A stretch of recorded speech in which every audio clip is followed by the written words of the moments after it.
Welcome to Wake Up Excited. In this episode, I talk with Seth Casana. Seth is an entertainment consultant at BigWig Productions, a DJ and musician based in Fredericksburg, Virginia.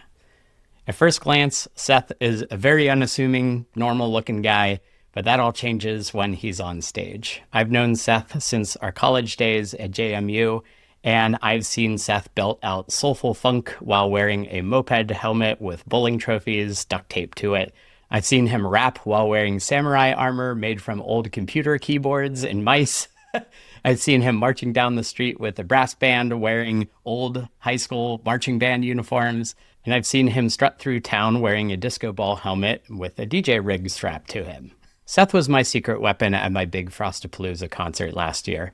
Not only did he supply his incredible band Elby Brass to be our horn section, he was also our Bruno Mars, David Byrne, and Tom York equipped with a sousaphone.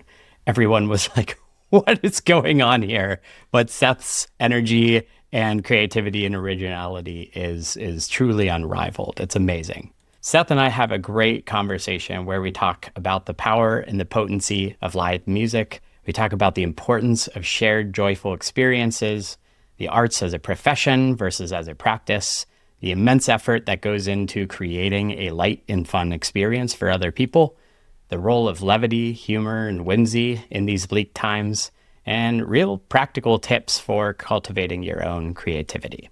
Before we get into our conversation, I want to say that Wake Up Excited is a real labor of love, and this whole thing is self-funded. So if you want to support me and the show and my other endeavors, I'd really love it if you checked out our online courses about digital design and development, design tokens, design systems, atomic design. You could check all of those courses out at bradfrost.com/courses.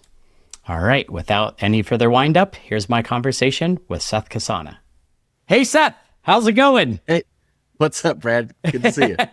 Thank you so much for being on the show. I am very, very excited to talk with you. And we're just going to jump right in with the first question, which is, what has you waking up excited right now? Live music, trying to make more of it and be part of the live music scene in Virginia where I am and helping more musicians get paid for doing it. That's really where I'm at these days. And it's been a long and winding road to get here. You know, I wore my music shirt to support you and to plug into that. Yeah, so BigWig Productions is my production company. I kind of bill myself as an entertainment consultant.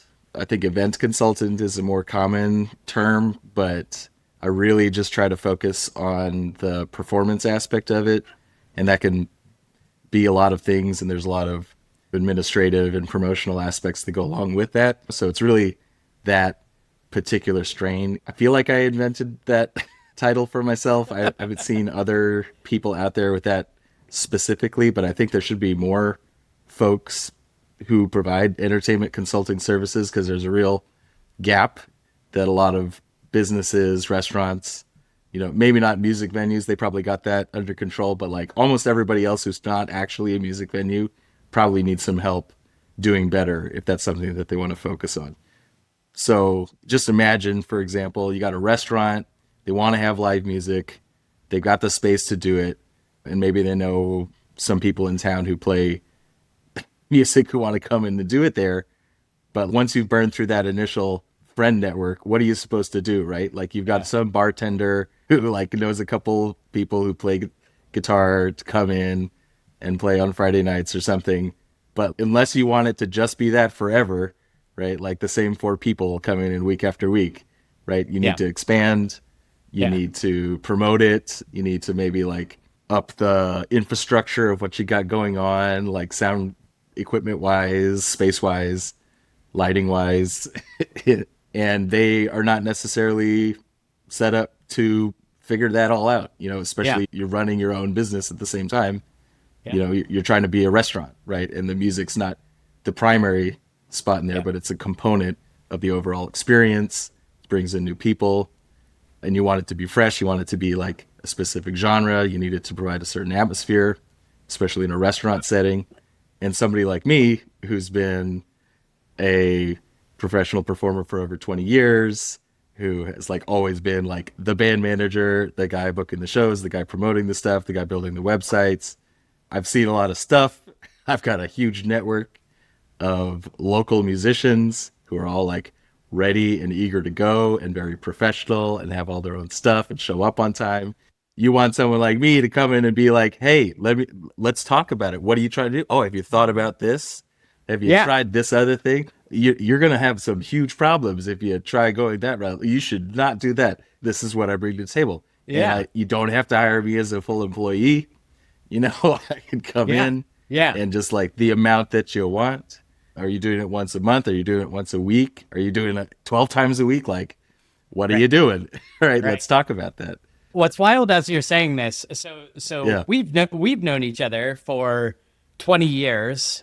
You've been doing this in various capacities for that entire time.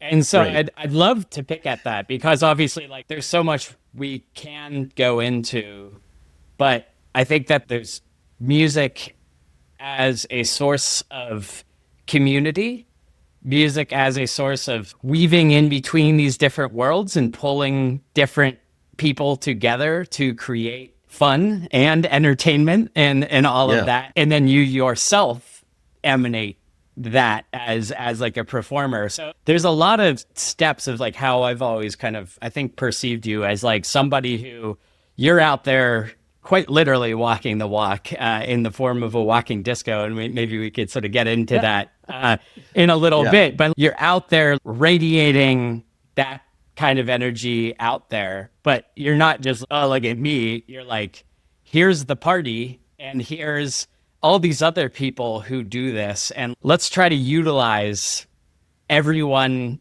in your sphere to do good things and have things be successful for sure the venues that are putting this stuff on, but also sort of successful and equitable for the people performing. But it's just Absolutely. it just kind of seems like you have a real instinct for kind of going, okay, what and who do I have to work with and how do we do something fun with that? Like, does That that resonate? Is that accurate?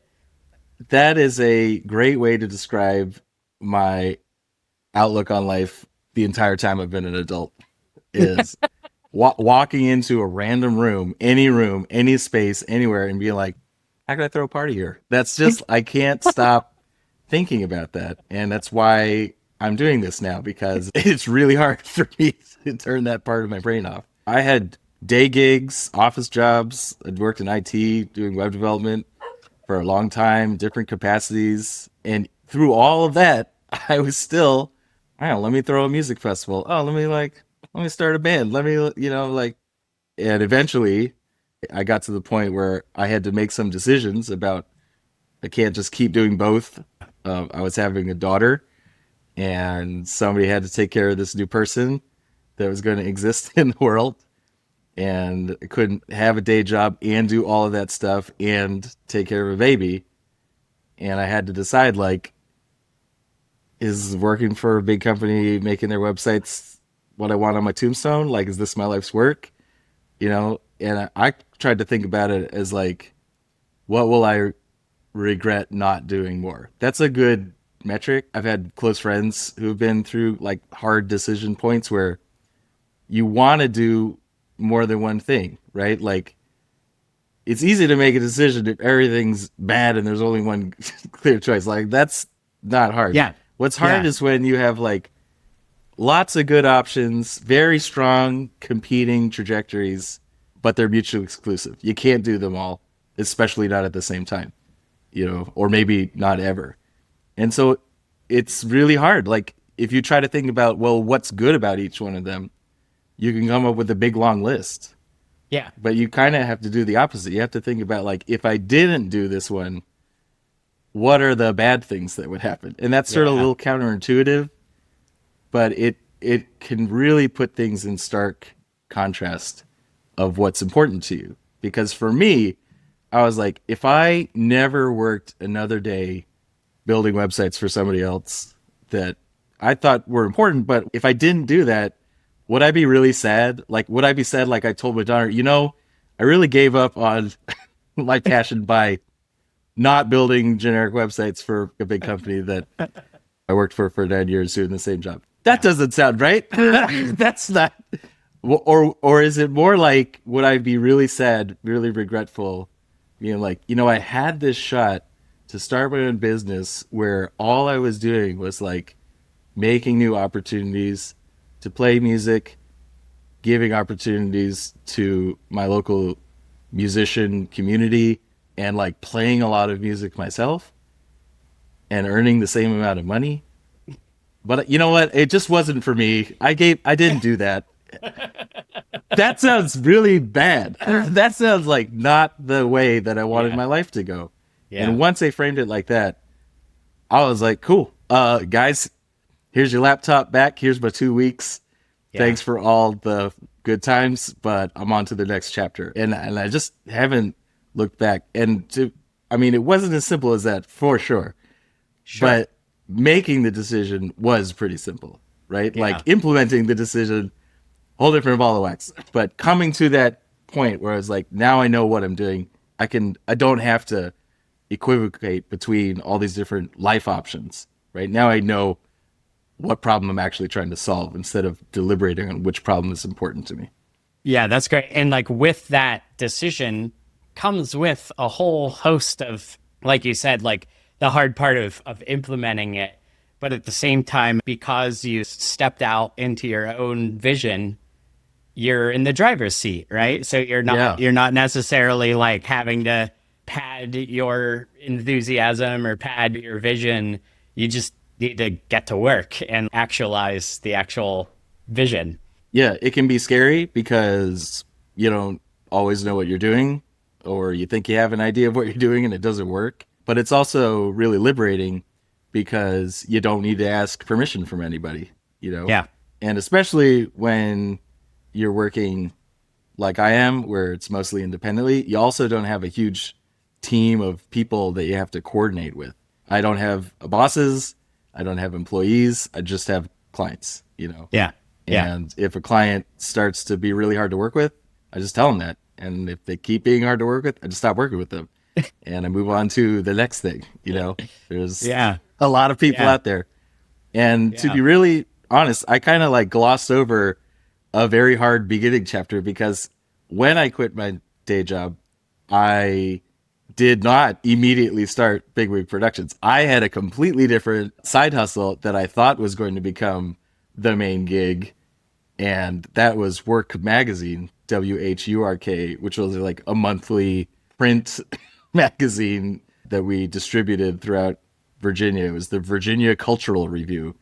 And at the time, that was definitely like the most involved creative extracurricular activity that I had going on. And when I was telling my wife, Anna, at the time, I was like, this is right for me and I'm going to stop. And I just want one of my side projects to become like my main job. I'm not super picky about which one it is, but like, I think that would be a much better way for me to go. And now I've got some time to like, just think about that while I'm taking care of infant Coco, my daughter. And 100%, right? Like no doubt in my mind that it was like the magazine. Obviously it's got the biggest upside. It's clearly the most entrenched right now. We were like several years in. We're distributing like 15,000 copies a month. We've got a whole team of like journalists and photographers and advertising partners and a whole like self built out distribution network of like couriers and people, and everybody's getting paid. Like obviously this is the right one. And we just need to like figure out how to ramp up to that next step. That next step never came. There was no next step. We were at the plateau and it wasn't sustainable. And then like as soon as my life and the other life of the co-founders changed, it was like the whole thing just had to come back down. And that was really hard, unwinding all of that. Very hard emotionally, just feeling like you're letting everybody down. And also like I had staked my whole life on this. I had chosen that path. It's all ending. What am I going to do? Right? Like, thank goodness that like my wife is there. She's a nurse. She is not trying to build like weird creative empires, So that's cool. We still have health insurance and things. But it was through all of that work the magazine work and the hard work of putting it together. Because I was driving all over the state, going to different cities, setting up these distribution routes, meeting with advertisers, meeting with all the people that we wanted to write about, musicians, artists, authors, working with music venues, working with promoters, working with festivals, right?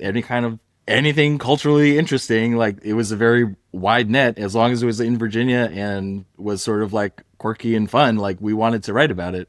Beautiful. And when that all ended, which was like 2019, what now? I don't want this huge network that we've spent 6 years building up to just evaporate.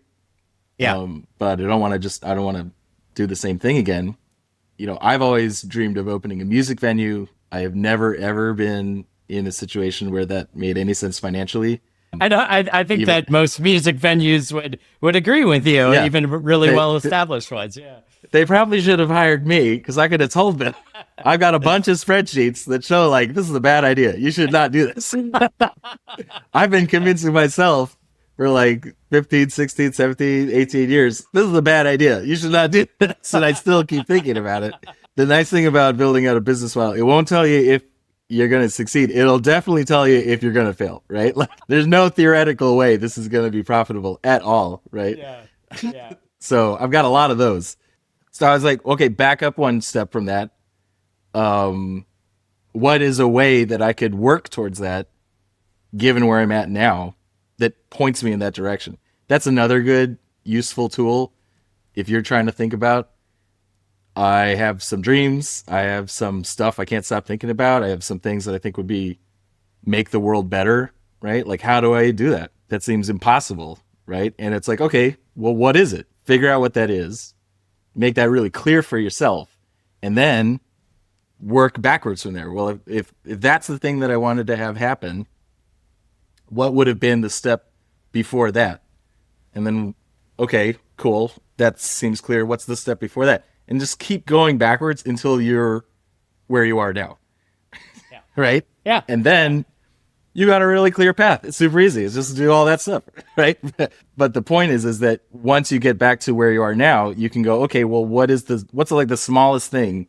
What's the easiest thing that I could do given where I'm at currently, given my resources, given my time? What's something that would put me on that path? Because if you're not doing any of it, then is it really important to you? Do you care about it? I think that's something that a lot of people fall into. When we talk about dreams and when we talk about lofty ambitions, it can feel incredibly distant. And a lot of people, that is definitely this self-defeatist mentality, because it's like, oh, wow, this is so big. I could never get close to that. So I'm not even going to take that first step. And I think that there really are a ton of like pragmatic first steps that are very, very, very low risk. Like what you're describing, I feel like is like you kind of went for it. You actually like did jump off the cliff. Even while you were working your IT job, you were building up all of those connections, building up all of those networks, building up all those skills, building up like all of that stuff, so that when you did eventually make that hard decision, you weren't just jumping out into the void and starting that work. That right, you could say that your journey started, 20 years ago, right? But it's a continual journey. As we all are on, but I do see I see like so many people that are just like, well, like I want to get here, feel like I need to do this like big dramatic thing in order to get there. And you might get to that point, like you said, like you got to make a decision on like, do I still have the day job and pursue this? It's like eventually you need to make that decision, whether it's building a business, obviously like kind of like startups and like other things like that and stuff, like follow this route. What's like the safest way to start inching your way closer to that bigger vision that doesn't have you like, screw it, I'm cutting the cord and whatever, like, because most people don't ever start because they're like, oh, it's so risky. It's like, well, what, like you said, like kind of working your way backwards, like what is that very, very low risk first step that you Hmm. could do that is like, if it doesn't work, then it doesn't work. IT startup culture is a good source of inspiration. There's a lot about startup culture that I It's don't think is great, terrible. but in terms of going from nothing to something, which I think I'm particularly good at, you can draw a lot from the ideas of iterating quickly, failing fast, Yeah. treating everything as like a little experiment, and then building off of your successes with the goal of getting towards a minimum viable product, right? That part of it is really instructive for a lot of aspects of life outside of IT, because what it does is it if you have the opportunity to jump in big and you're really confident about your idea and you know that it's right for you, go for it, right? Like don't pass up those opportunities. But what we're Yeah. talking about here is that so many people don't feel like they ever get that shot, right?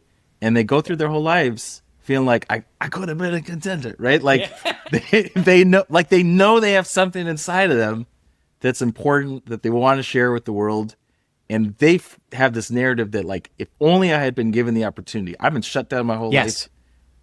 and I can't do that because I never Yes. got the shot to do it, right? And what I'm trying to say is that you don't need to wait for that shot. You can think about it as these incremental steps and orienting yourself in a way that primes you that if that Yeah. shot ever comes around, which is no guarantee, there's not a guarantee that some Daddy Warbucks is going to come on and be like, "You're really cool. Let me give you a ton of money so you can do your thing." Right. Right. Like Right. that's not going to happen to everybody.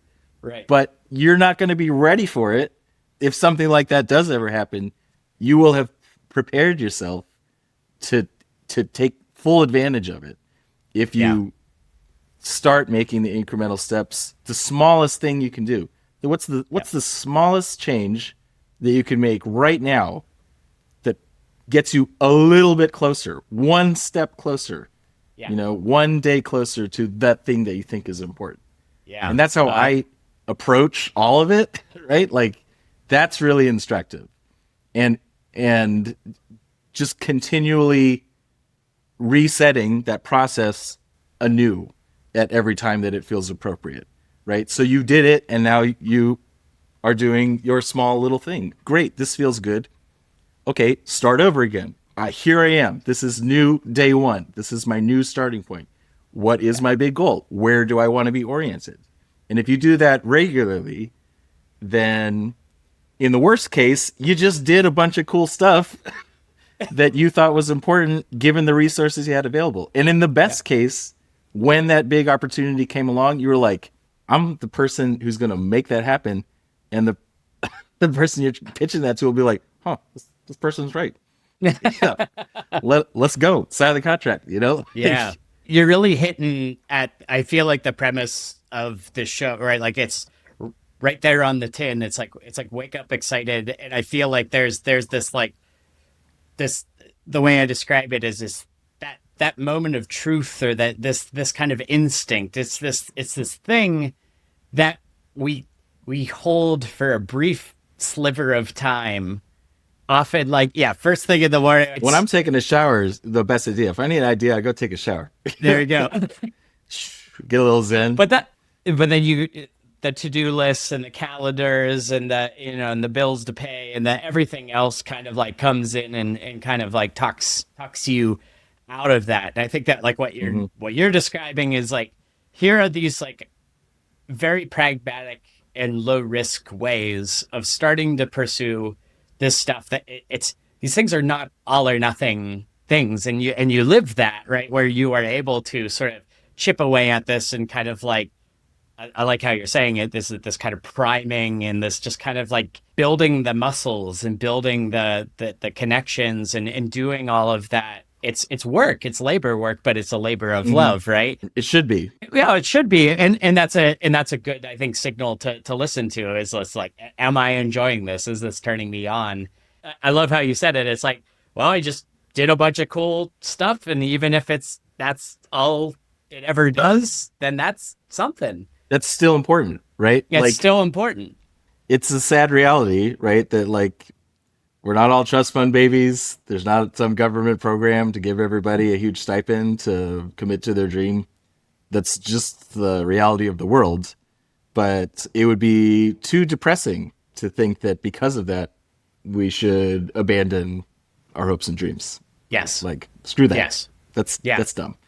That's one of the things I'd love to ask you about this, because this comes up a lot whenever it's, I have increasingly been wearing my musical self on my sleeve a bit more. Yeah.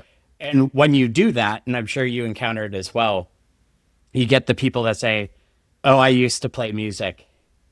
And that's Sure. always, that's something that I pick at all the time, because I'm like, you still do play music. You just are not, actively doing that in any capacity You're on right hiatus. now.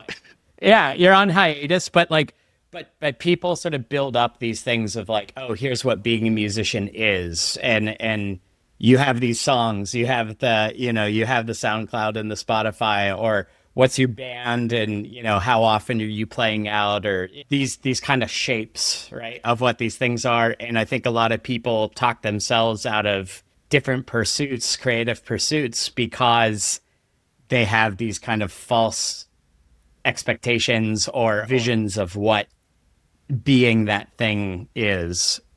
And I like to remind people that it's like, you still know how to play guitar, just pick it up and play, and then there we go. And there's a step you could take, and this is my advice to people, is like, if you do that, get the damn guitar out from under your bed and get a $15 guitar stand and put it in the path of wherever it is you're walking, right? You're in your house, Put in your and living room. going to the bathroom, or like between the kitchen and the TV or whatever. Put it in front of the TV. Have your unlocked password be play the guitar. Do something to make it top of mind, right? I think that there's this this thing that I think is really interesting when you talk about people who have the capacity for expressing their creative selves, whether it's writing or photography or whatever. I just get so fascinated by all of the reasons why they're not actively, kind of doing their craft, or sort of practicing it, cultivating it, trying to move towards it. My antenna just goes up all the time whenever I hear people saying, I can't because It's understandable. It's not, I mean, all the reasons are real reasons. It's not, they're not faking family, it, right? money, those are big things, right? Sure. I want to be with my kids. I'm in a period of time where I got to make as much money as humanly possible. The roof is leaking, all of that my stuff. Yeah. parents are dying, stuff happens, man. And I don't want to downplay anybody's life circumstances or reasons. It's hard. But compounding that, in addition to the real challenges that people face on a day-to-day basis, there's also expectations that don't deserve as much credit as people give them, right? Yeah. That just makes it exponentially harder to overcome those day-to-day challenges, because you think that unless I'm doing it a certain way, unless I'm meeting some mark like you're talking about, that it's not worth it to even try. Why would I waste my time going to all the trouble to do this thing when it's so hard in the first place and it's so unrealistic? So many people that I've known to be very creative lights don't pursue that aspect of themselves because they say stuff like, it's unrealistic, I need something more stable, this other thing that I'm doing that I don't like as much, it pays more money. There's just practical reasons like that. But trying to hold up the two things to saying, unless the thing that I'm doing creatively also pays my rent and puts my kids through college and stuff, it's not worth doing, and it's kind of dumb. Yes. That's really dismissive. And by the way, for the most of all of humanity, that was not how creativity works. Right? That wasn't what it was for. That's not how it functioned in society. That's not what the cultural expectations were. Like, musicians were broke and bouncing around from town to town. They were essentially carnies. It's only in this current blip of a moment in history that it's been anything else, except for like the most elite people in the world, right? Yes. The few Yeah. examples from history where this is like not the case. They are the dramatic exception, and everyone else was just bumbling along, playing piano for their friends after dinner, and everyone singing off of sheet music because that's how you had fun, because there wasn't any other option, you know. Yeah. And we have a lot more options now. Options are great, but like you've also we've forgotten a lot, in large part, that like that's the function of it. The function of it is to be creative, not to like have a pension, you know. Yeah. It's great if you can do both. I'm not saying don't do both, but it's also very valuable from a human aspect to pursue it in spite of that, you know. There's the slim reality that you're going to make a living doing creative work in any capacity. And, you know, there's a reason why the web design and development fields have so many musicians kind of littering the field. Is like, it's like, Yeah. oh, here's these like adjacent things that can still sort of pay the bills and whatever, but being in a 15 passenger van traveling around the country is it's hard to raise a family in that environment and stuff. So Yeah. totally get that. So it's like that decoupling is good.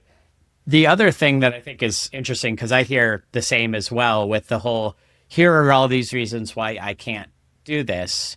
And one of the things that I've been trying to do has been to kind of break down again that whole, here's what these expectations are when you say, oh, I used to be a musician, or in order to be a musician, you need to assume a certain shape and do certain activities. You're a musician if you pick up the guitar for 5 minutes, or you're a pianist if you sit down at the piano for 5 minutes, or you're an artist if you sketch on a napkin, you know, at lunchtime. And what I found is, in my own sort of reclaiming that my kind of full creative self and allowing me to do that stuff, when I go through those really hard seasons of life, dealing with really challenging things and trying to figure those things out, those outlets that could sometimes just take the form of 5, 10, 15 minutes. If I get longer once in a while, even better. Like giving myself permission to activate that part of myself is the most healing and restorative thing that allows me to kind of like venture back into the hard reality thing. And that's that false binary of like, oh yeah, well, I gotta earn a living and take care of my family, therefore this stuff is fully off limits. It's like, no, like what's the 5 minute version of practicing the thing that gives you joy, that fills your cup, that connects you with your creative self. And like, Yeah. it's getting rid of all of that kind of just narrative that this, and I don't know like where it comes from, I guess. Like that's something that I'm fascinated by, because it's like, I think that there are a lot of like extrinsic factors, but like a lot of it really does kind of seem like this, we're just like logical creatures, and they're like, these things are big and important. These things feel frivolous by comparison, so therefore I won't pursue them. Some of it's the way that very successful people in any particular field are much more visible these days. So you have Yeah. something else to compare to in a way that Yeah. feels really visceral, that maybe it hasn't been like that for a long time. And in terms of music specifically, I think that music literacy was probably more broadly dispersed Yeah. in past generations, where it was just more natural to assume that somebody would be familiar and like feel comfortable singing casually with other people, playing an instrument, even if they didn't read music. But reading music was really the much more common, being able to read music, because that was how you shared music, right? There Yeah. wasn't recorded music up until Yeah. very, very recently in the human time scale. And once recorded music came around, now you have this whole other way to transmit music that wasn't actually people performing it or reading it, you know. What's interesting to me is that music is one of the few things that makes humans. Like, we're really good at it and we think a lot about it, and everybody intuitively understands it. It's, you know, you can Yes. understand musical stuff before you can walk, before you can talk. Yes. And so that spark is still there, but the ways that we're communicating music with each other are dramatically different. And the tools to create music have totally shifted, where now, like, the computer is sort of the focus of how it's all supposed to come together, and the instruments are just kind of like ancillary players to help you get a particular sound. That Yeah. is a huge shift, and we're still sort of like feeling out what the implications of that are. They're not all bad. I'm not trying to Yeah. downplay any of this stuff. I think it's great that you can actually hear recordings from 100 years ago of how a particular piece was played or what was popular back then. You know, go back to the charts. The earliest sort of like top 10 charts were from like the 1890s, when the Edison cylinders were being sold and stuff. And it's stuff like John Philip Sousa was crushing it in the It's, 1890s. There was a lot of marches being sold. yep. The one song that's like not instrumental, that like has words that we still know today, is the "Hello, my baby, hello, my darling, hello, my gal." That was very popular back then. Preserving the Charleston. Yeah, but trading the technology aspect of it for the kind of cultural heritage of being able to perform music and feeling Yeah. comfortable enough to do that by yourself in a public setting with Yep. friends. I don't know if it's a great trade-off. I wouldn't trade the technology to lose the broad cultural aspect of where performance is kind of a more implicitly assumed from the average person. It's really fascinating. I've had like the privilege of traveling to a bunch of countries, and there's real obvious cultural differences and how in that comfort of performing, of singing in front of other people, and just how embedded it is. Like, Melissa's family is from the Philippines, and so I've been over there a couple times. It's like they don't like blink an eye, and they're like singing together in unison, and it's freaking beautiful. Yeah. In other cultures have that, but then there's also this reserved. And yeah, I like how you're describing there's this kind of barrier that has in many ways improved things and made music more accessible, but at the same time there's been this kind of dehumanizing factor where it's like it's the gathering of people in and around music and that transmission of energy that whether it's a DJ setting, and this is fascinating because you're both, right? It's like Yeah. you can play music and you're out there singing and performing, but then you're also a DJ, and it's like there got to be similarities and differences in the effect because you're ultimately talking about the exchange of music, and you're bringing people together, and people instinctively know what to do when they receive that energy. But I'm curious to get like, do you feel there's like a fundamental difference in kind of a DJ situation versus a live band situation? No, and I actually exploit the fact that there's not a difference when I'm DJing. I take advantage of that underlying commonality. If you've been to a concert that's large, you'll often hear people singing along to the song, right? Yeah. And that's not cool in a lot of circumstances. Imagine doing that at an opera. You would be thrown out. At a punk show, it's probably expected. If you're standing there very still, sitting quietly, someone's going to check in on you and be like, "Are you okay? Is everything cool?" Like, so there's different Right. cultural expectations about when it's appropriate to join in as an audience member in the Yes. performative aspect of it, in it's singing lyrics specifically I'm talking about here. But when you're DJing, there is no such expectation. Nobody's ever going to get like mad at you for singing along when a DJ is performing, because you're not Yeah. competing with them. You're Yeah. building off of what's happening musically and sharing your own excitement and like being in the moment. And I can tell when I'm doing a good job DJing by the number of people who are singing. Beautiful. For the kind of events that Beautiful. I do, which I do a lot of weddings these days, but even when it's not a wedding, and this doesn't work for all kinds of music. Again, I want to be respectful for the other DJs out there who what I'm about to say, because not everybody plays songs that have words. Not everybody Yeah. is trying Sure. to make everybody like lose their minds dancing, right? Yeah. And I recognize that the kinds of sets that I do, the kind of DJ that I am, does play a lot off of nostalgia and like shared cultural backgrounds and stuff.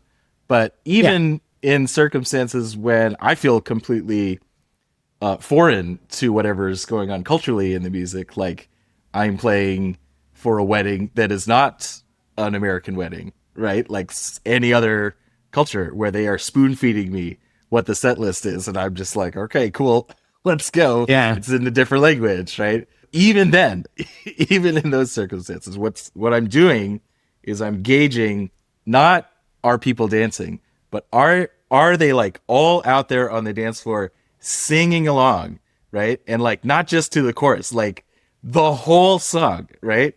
Like I'll throw on Fergalicious, okay? And I want to hear every single person out there doing the entire rap, like from front to back, and just killing it.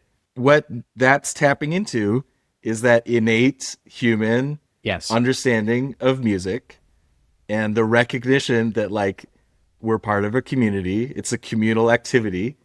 What have we got here? We got a little DJ choir going on. It's amazing. And that's really what I'm like internally measuring. That's the litmus test for me. Is my set working? Am I in the moment? Are people feeling what I'm laying down here? Yeah. Not are they doing the Macarena? That's easy. Are they singing along to the Macarena or whatever, Yeah. And that wouldn't be possible if there weren't some kind of like common human musical experience that connects us all, right? Like, cause nope, I guarantee you, if you asked most of the people at any of these shows, you want to get up and karaoke that song by yourself? You clearly know all the words. You want to get up in front of a room of people and get on a microphone and sing it? Hell no. You couldn't pay me enough money to do that. Would be the expected answer. Sure, you're going to find some folks who are like, cool, but it's so much more common to meet people who feel the exact opposite. There is no way they would ever debase themselves by trying to sing that when clearly like they could write down the lyrics. They know the song. Right. It's in there. It's not going away. Right? Like somewhere in their persona is Fergalicious. They are Fergalicious. You are Fergalicious, baby. Right? Like, and I want people to recognize that. And music helps them do that. And in that communal setting, when everything clicks, they feel Fergalicious. It's so great. That is your gift, and that is the service that you're providing, and that is the real power behind all of this. And this is, I think, what's really like fascinating is what I've found is that people need permission. Mm-hmm. And you are giving them that permission. It's an open invitation. The environment, but it's like you're out there and you're modeling that, right? Like it's like if you weren't behind it, if you just like hit play on an iPod and like like walked away or whatever, like you wouldn't have that. It could still work. Same goes for like a bit. It could work. But you don't need much. It's true that not everybody needs a big push. Yeah. You give some people a little nudge and they're going to let their light shine. Okay. But what I'm doing is really lowering the bar as low as possible to say it's even for you, even the people who don't think they're good at dancing, even the people who feel really socially inhibited, even the people who, again, don't think of themselves as musicians, right? Yes. Like I'm not a musician. Even you, Yes. baby, are going to be out there being part of the musical Fergalicious. experience, you know? Yes. And Yes. and that's hard to do. That takes a lot of deliberate thought. That takes a huge amount of like practical implementation. I'm drawing a lot on intuition and being able to read the dance floor of like who is Hmm. here and what have they told me they want to listen to, and what do I know works and doesn't work in this certain context. What have people requested? I do all of my sets live.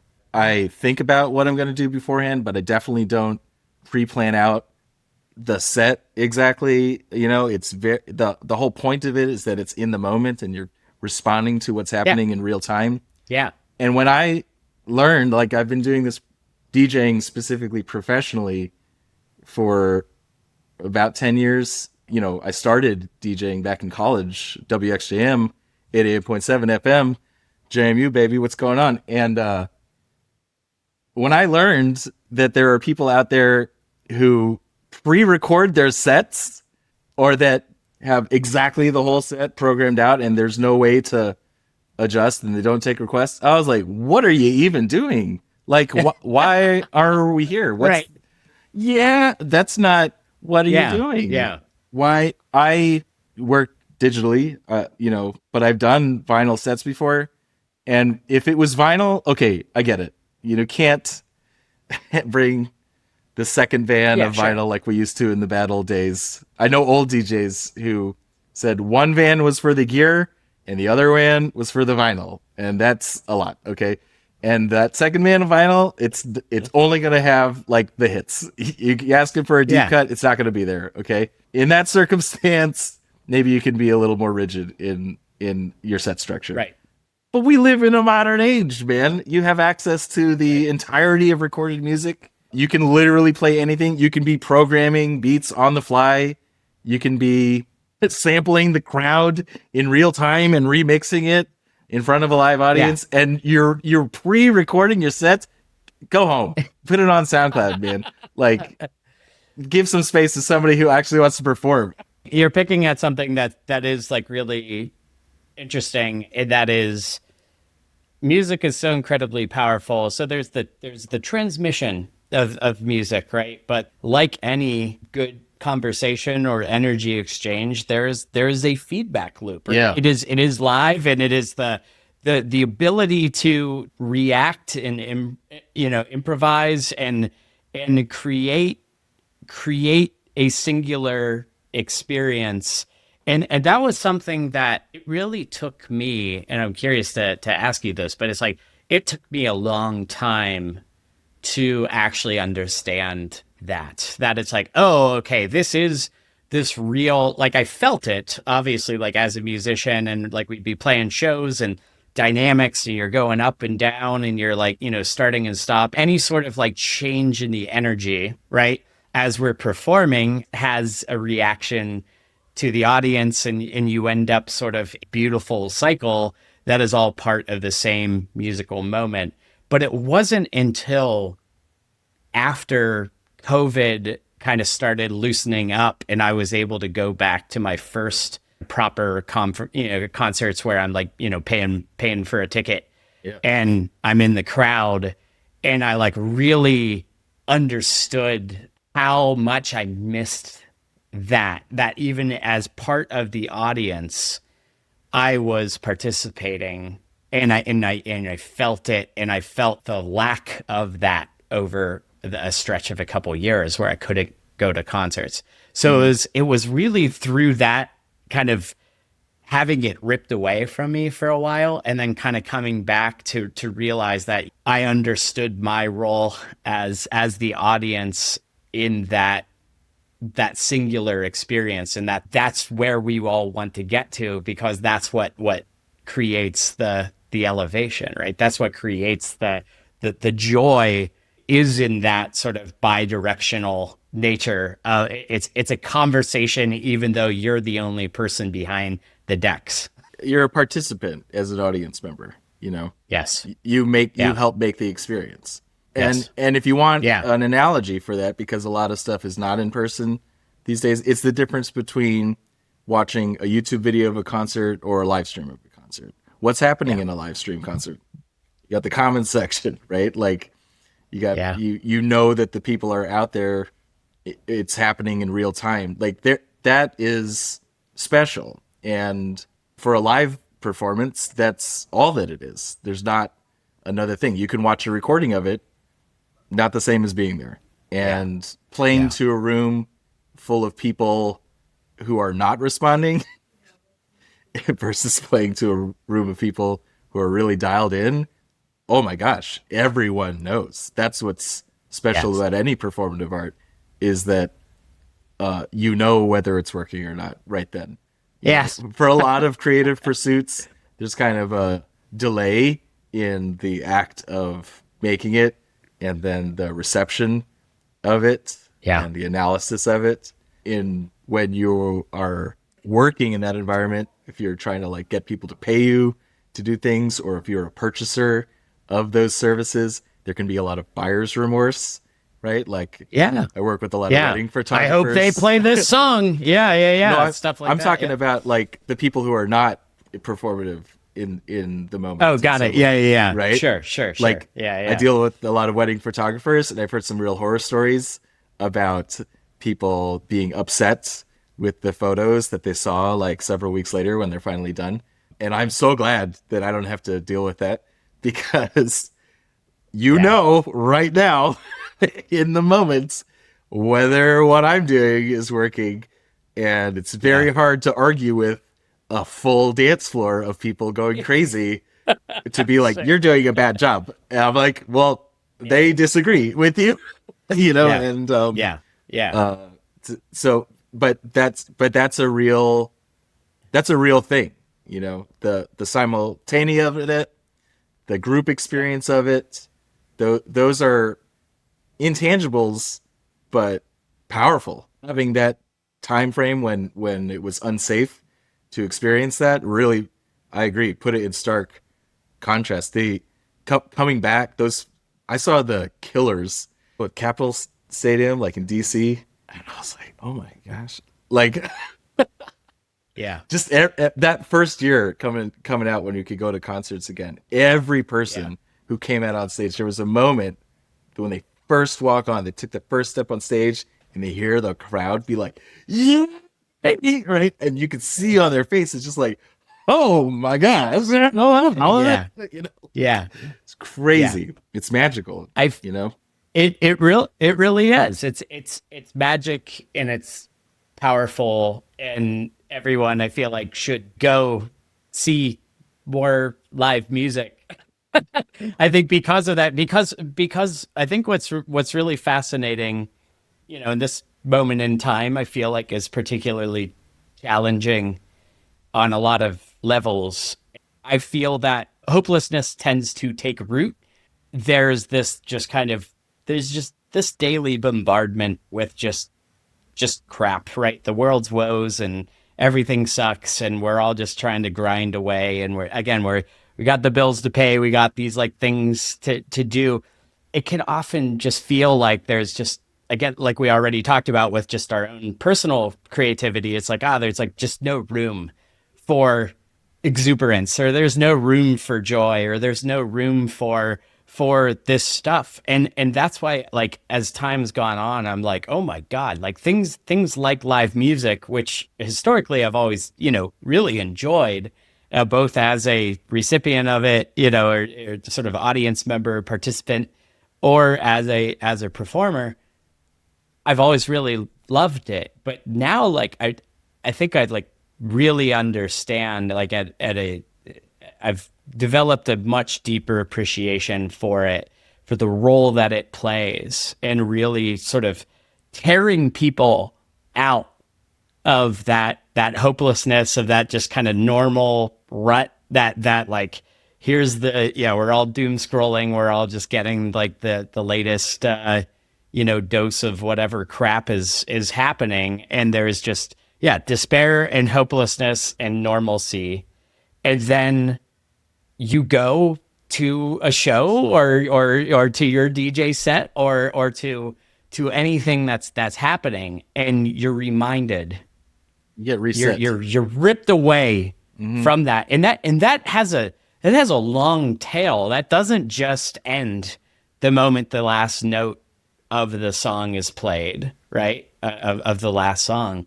Yeah. It's like that carries you. It's It really restorative. does. It carries people. Yeah. Yeah. Yeah.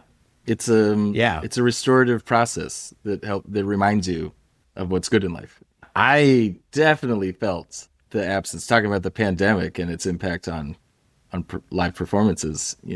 My band, Elby Brass, played tuba and sing, and there is definitely no way that you can get a bunch of horn players together in a room safely, blowing spit everywhere, shouting at each other. Like that wasn't going to work. We Yeah. over a year we couldn't even practice. We've been a band 16 years at this point. It's the one gap in the time when we were publicly performing for over a year, that first part of the pandemic there. And then even getting back, we had to be real safe. We went to a campground, a huge outdoor open walled picnic awning, and we're all standing like 20 feet apart, like 8 people taking up the whole pavilion, playing. We did whatever we needed to do to make it work. But I really felt the absence of all of what we're talking about in my own life. That's when I made the walking disco.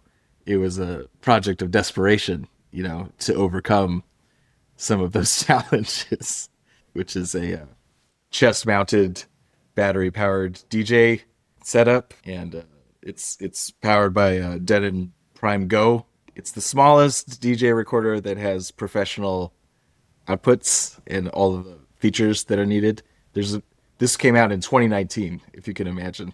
I don't know what the product designers at Denon thought the market was for this, but when I saw it in 2019, before the pandemic, immediately my thought was, wow, I could like strap that to my chest and walk around with it. Not thinking I would ever actually, because it's not cheap, and how would I do that, and why would I even do that? But 2 years later, I had a lot of compelling reasons of why to do all of it.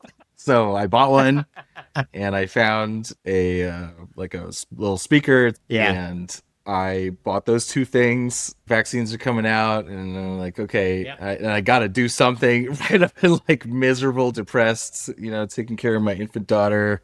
My wife's going crazy as a nurse, like dealing with everybody who's sick, and I was like, this could work. And I bought the 2 things, and before I even had all of the rest of the harness, I was like, plug them into each other, and I'm holding like, $2,000 worth of equipment in my hands, and I walked down to the bar at the end of my street. I'm like, hey guys, look at this, it works, it did it, I'm gonna do it.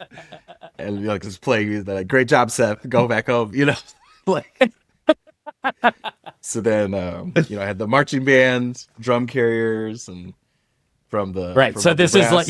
is like the harness, Like you're gonna play that you snare. actually wear. Yeah, you have the harness Yep. and the snare attaches. So take the snare off and put on my custom designed aluminum harness chassis that I had a friend of a friend fabricate out of aluminum for me. That thing is rock solid.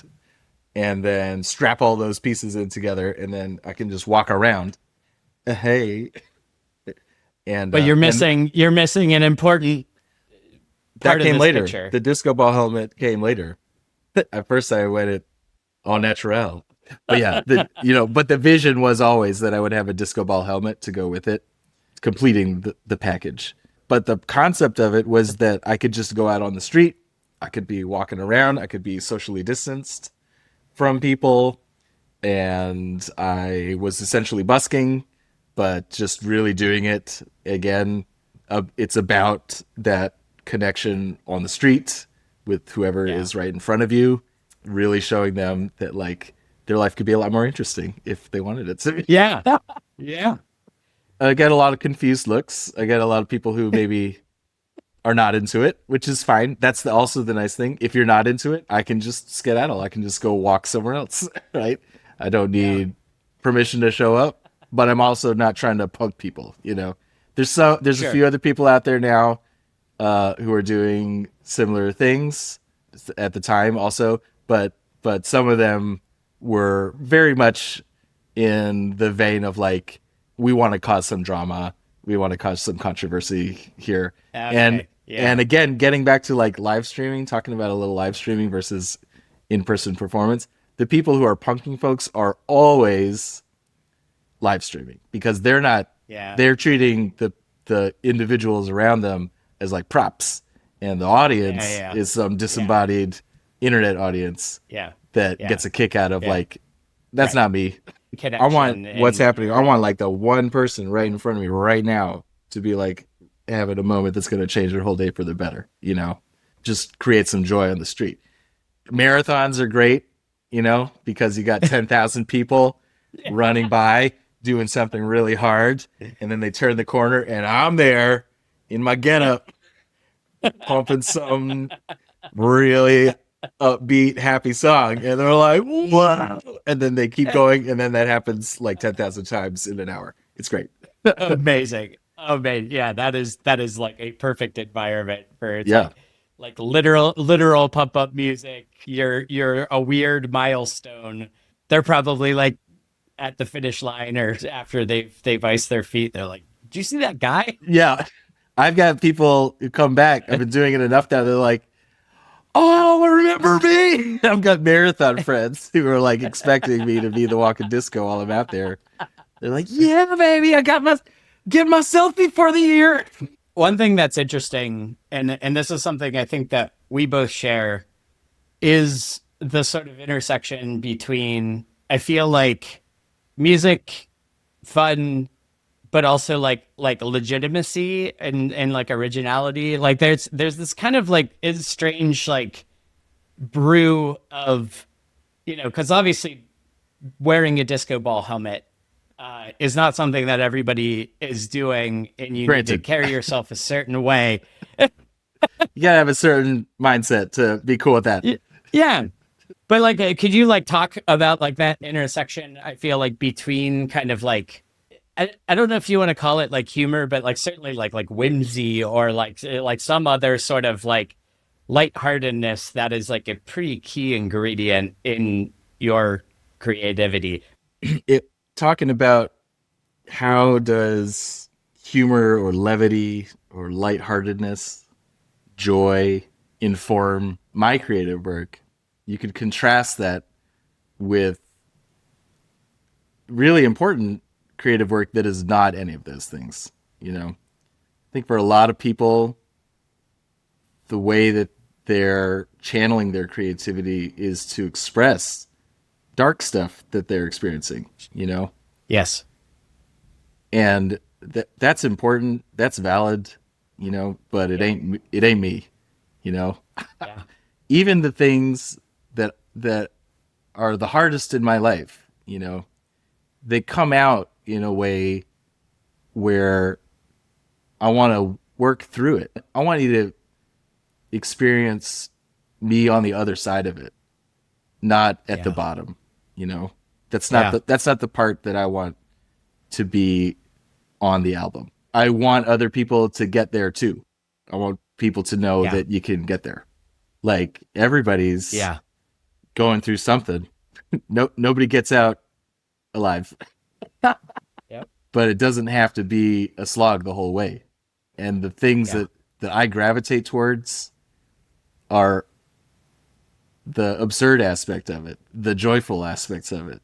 I want people to be shocked into a smile when they see Yeah. what I'm doing, because I want them to know it can be better, right? Like, Yeah. everyone knows it can be worse.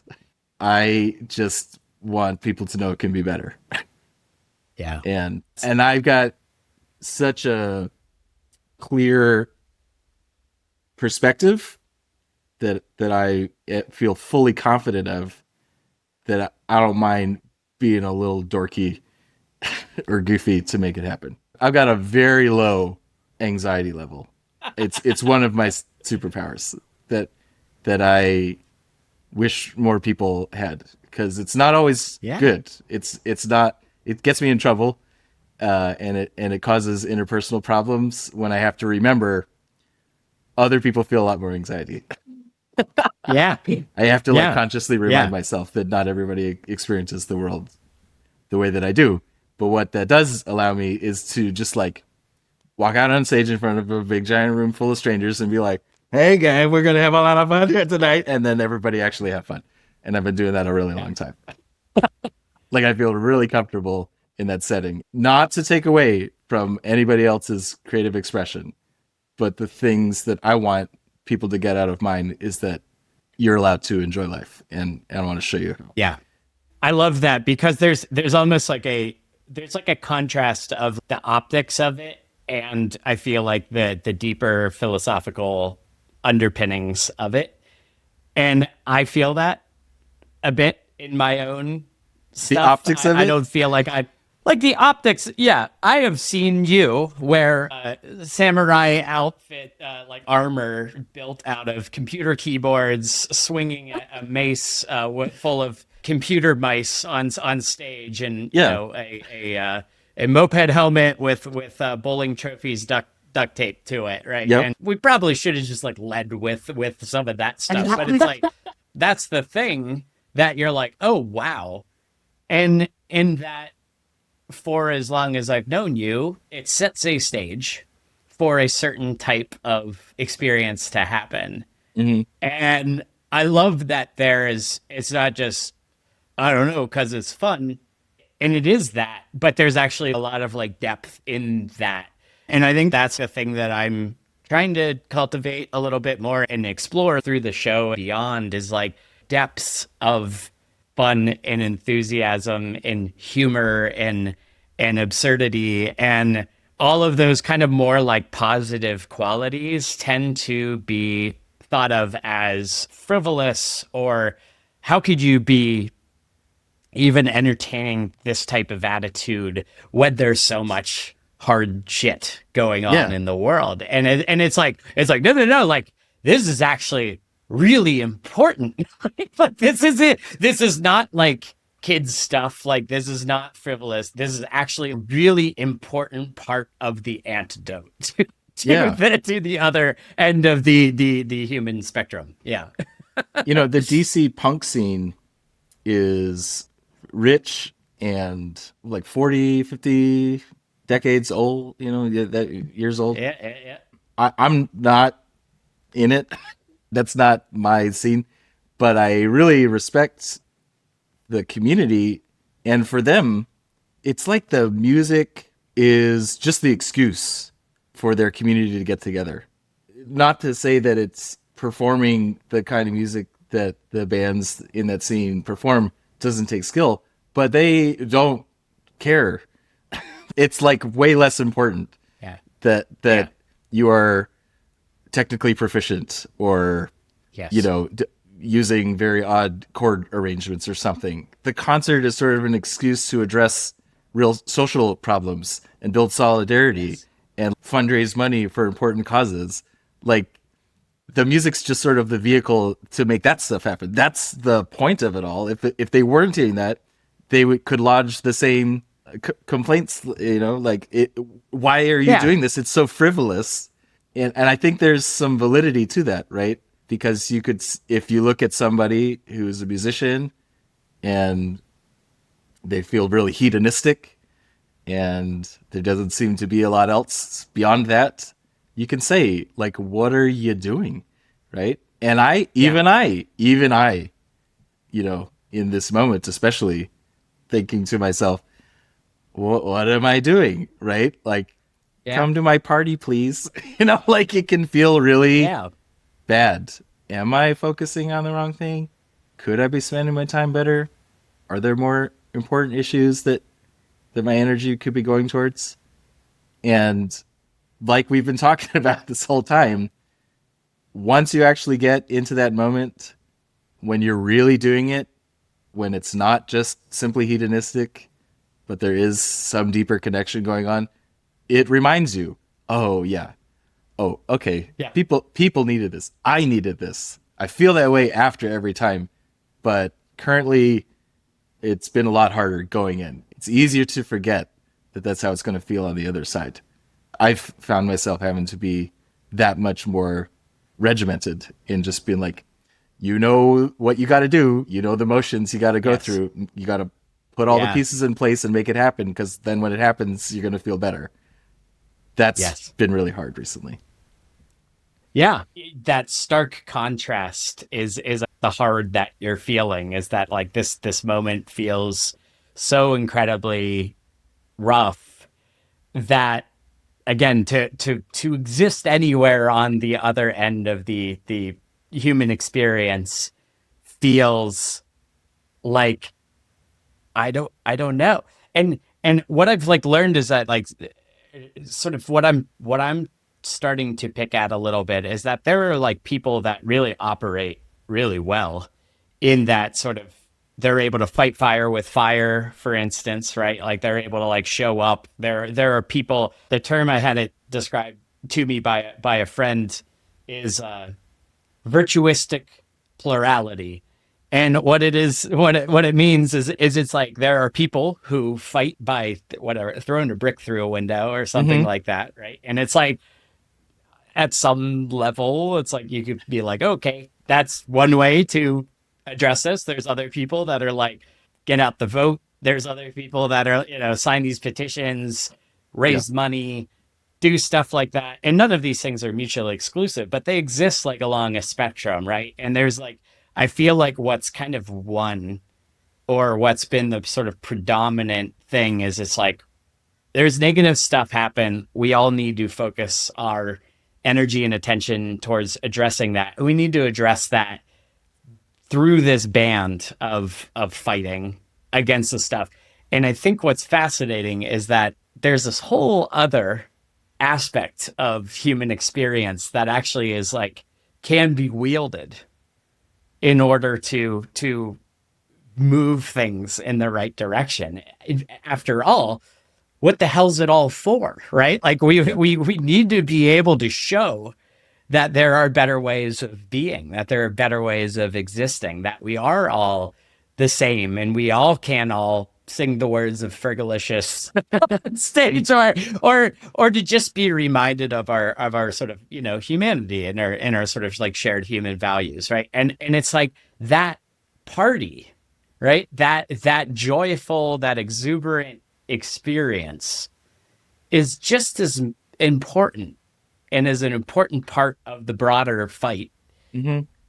We to all get us to a better place, right? we've got warriors and clerics, but we've also got bards. Like every we each Yeah. have our own character Yeah. class, and we each bring our own strengths and weaknesses to the table. Yeah. And it Yeah. doesn't have to be a single front battle. It's true. Yes. You know.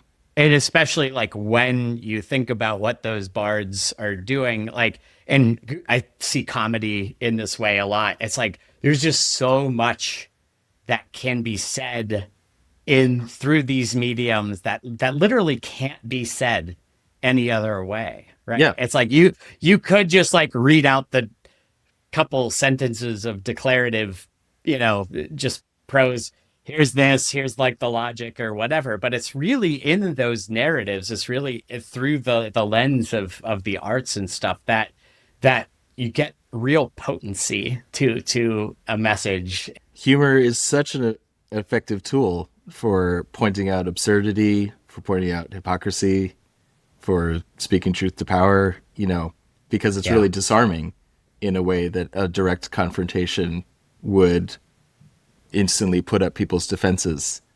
You can talk Yeah. about subjects, if you do it artfully, that are Yeah. taboo in a way that really resonates with people. You can really tap in to people's anxiety in a way that feels positive, Yes. that feels joyful, that says like, okay, yeah, things are really hard, but uh, it's kind of silly, right? Like you can Yeah. when you do it the Yeah. right way, it can really make a large enemy seem small. And Yeah. and music in the same way can help you process emotions, express emotions that in a communal way that is really hard to rival. Yeah. And that's just as Yeah. important. To dismiss either of those aspects of the human experience as somehow like lesser than or Yeah. not as critical to confronting real problems in the world would be to throw away some really important tools that have taken us Yeah. eons to develop. Yeah. Yeah. And it is really, it's like, yeah, when you think of those eons, it's like, yeah, we're a bunch of small tribes warring with each other through things. And it's really only been through the evolution of how we learn to cooperate with one another that we get to society as we see it today. Music has been theorized to be one of the ways that information was transmitted in the earliest human cultures. You would sing a song and it would be something like, "Don't go over that mountain because our grandfather died when he did," and then you would remember that and then you wouldn't do that. "Don't eat the red mushrooms because you will die." It's probably a lot about like what killed you. you know when you see the flowers bloom, it's time to go have sex, like whatever it was. People that was a way before writing, before anything like that. It was a way to codify and transmit knowledge across generations, and so people who were able to do that well could build up a community knowledge store and be more effective as a society that way. And I just hope we never lose that. Yeah, I know, 100%. And like using music as a way, as we've all kind of been talking about in this conversation, as like, it's like, if you're there, if you're on that dance floor, if you're in that room, if you're in that venue, you're part of the in tribe, right? Mm-hmm. Yep. And so like that ability to galvanize a group of people, to unify them under the same sort of experience, like emotional experience and lived Mm-hmm. experience, is so incredibly powerful for doing this. And this is why, like that music as a universal language, like reminding us of our oneness and stuff. Like, man, oh man, this is some potent stuff that we're talking about. And again, it's to trivialize it or to diminish it or to see it as like less than. It's like I think that there's a real opportunity to kind of like shine the light on it. I feel like these more positive ways of being and positive aspects of the human experience, to try to like really shine a light on that and to focus that as a vehicle, as a way of getting out from this, like just kind of what feels like a really negative feedback loop. There are different ways of doing things. There are ways of being together. There are ways of living under like the same tent. There are ways to bring people together. There are ways to cut across differences. There are ways to get us all out on the dance floor and move into the same beat. Get out there. Go to Fredericksburg, Virginia, and go to a restaurant or a bar or a venue and listen to some music with some other people. It's gonna do your soul some good. If you're feeling lonely, read an actual book and then go see a concert. It will at least jog you out of whatever funk you're in, if nothing else. If you don't make a friend or learn something about yourself, you'll at least like give yourself a reset. No, it's beautiful. It's beautiful. I love it. A few things before we go. So we've talked about a number of your projects, but like, where could people learn more about you and support you and check you out? Yeah. BigWig Productions is bigwig.live, Live. And you can find my links to Instagram. That's where I'm posting most of the shows for the venues and the people that I work with. My band, Elby Brass, ELBY Brass.com. We're still playing. We're still playing Suva, still wearing the marching band uniforms. Still out there. We're recording an album this year, so trying to get that out by the end of the year. New original Heck yeah. stuff. For my DJ stuff, sethcasana.com. If you're trying to book me, or if you just want to see what's interesting on Instagram, it's at Walking Disco. You can see my antics there. Post little snippets from the shows. Yeah, that's most of it. Yeah, I'm out that's there a great. lot. Definitely check out all of Seth's music. And then the last question that I've asked everybody, beyond your own music, what music would you love more people to know about and listen to? I mean, I really love Wolfpack. I feel like they've become much more high profile over recent years, which I'm really happy for them. But if you haven't checked them out, these are some of the nastiest musicians that are just like doing their own thing and doing it their own way. It's really inspiring to see, and such a good groove. If you want something that's a little bit more chill, the band Lake out of Washington, they did like the Adventure Time theme Oh, song. cool. They've Yeah. done like a lot of stuff with them. That's the band. Their band is called Lake. I have become obsessed recently with like all their albums. I never watched that show. Like I've seen bits and pieces of it here or there, but I wasn't like an Adventure Time fan like some people are. Yeah. I know that it's a really like meaningful show to a lot of people. So if it is, then you are definitely going to love going into the actual band's albums. These things are like in heavy rotation when I come home and I just want to like chill out and like kind of calm down for the day. It's such a deeply connecting and quirky musical corpus there. Yeah. And Lake Street Amazing. Dive, I love so much. I've seen them live a bunch of times. They are, I just really love the kind of joyful, but also emotional, creative, and brilliantly technically executed songs that they're writing and performing. Beautiful. Beautiful. Yeah, that's great. Yeah, no, Two fantastic. lakes. How do we get two lakes in there? Two lakes. You go to Two Lake lakes. and then go to Lake Street Dive. I like lakes. I do like lakes. I I'm grew up with Lake Winnipesaukee. There you go. Brad, it's been a joy. Thank you. Yeah, thank you so much. Yeah, thank you so much for being here. This is great.